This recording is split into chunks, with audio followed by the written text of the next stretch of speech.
মা,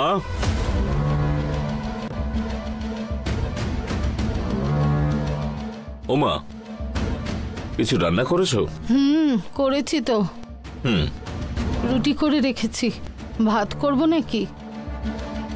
কি হয়েছে মা, তুমি আমার দিকে তাকিয়ে কথা বলছো না? এত খারাপ দেখতে হয়ে গেছি যে মুখের দিকে তাকাতে ঘেন্না করছে?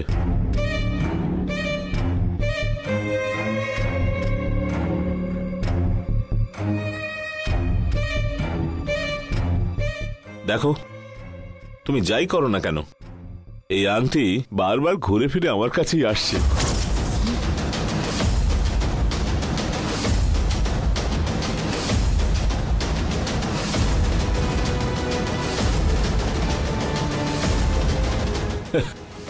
তুমি একটা ভিখারিকে এটা ভিক্ষায় দিয়ে দিয়েছিলে, তুমি জানো?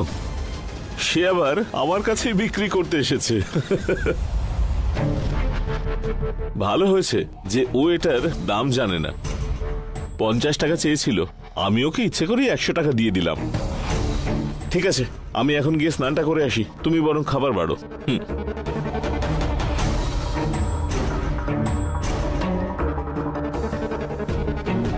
যাই করি না কেন আংটিটা বারবার করে ও খুঁজে পাচ্ছে, তার মানে এটা খুব ডেঞ্জারাস। আমার ছেলের কোনো বিপদ হবে মনে হচ্ছে।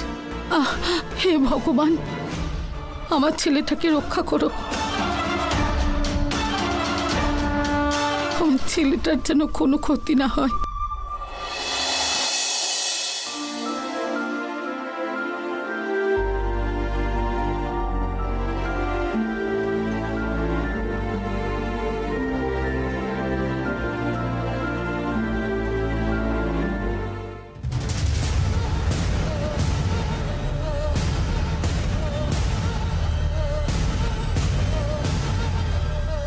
দুর্গা,